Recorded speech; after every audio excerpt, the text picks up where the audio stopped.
Assalamualaikum warahmatullahi wabarakatuh. Nama saya Jeli Agustin, kelas 5A nomor absen 5. Saya akan mempresentasikan tentang siklus air. Awal dari siklus air adalah air laut, danau, sungai, waduk, serta genangan menguap karena terkena sinar matahari. Namun pada saat proses penguapan, yang menguap hanya uap air yang bersih, kotoran pada air tidak ikut menguap. Proses penguapan disebut juga dengan evaporasi. Tumbuhan juga bisa mengeluarkan uap air ke udara. Proses hilangnya uap air pada permukaan tumbuhan disebut dengan transpirasi. Lalu setelah melalui proses evaporasi dan transpirasi, selanjutnya adalah proses uap air menjadi embun karena uap air di udara melalui permukaan yang lebih dingin sehingga terbentuklah embun. Proses pengembunan disebut juga dengan kondensasi. Setelah mengembun, air akan mengendap.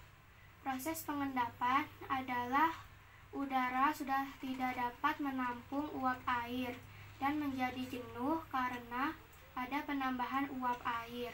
Proses pengendapan disebut juga dengan presipitasi. Setelah melalui proses evaporasi, transpirasi, kondensasi, dan presipitasi, turunlah hujan.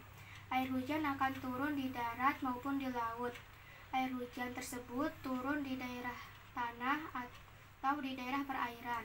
Air hujan yang turun di daerah tanah akan menjadi air tanah. Ini adalah air tanah dalam dan air tanah dangkal. Ini air tanah dangkal karena di atasnya adalah lapisan tanah yang tidak kedap air, jadi air hujan susah masuk. Ini bisa masuk karena sungai merembas dinding tanah dan kotoran yang ada di sungai tersaring oleh lapisan tanah. Air tanah yang dangkal akan masuk ke bawah dan menjadi air tanah yang dalam melalui lapisan tanah yang kedap air, jadi air mudah masuk ke dalam. Dan inilah contoh cadangan air tanah. Sekian dari saya, terima kasih. Wassalamualaikum warahmatullahi wabarakatuh.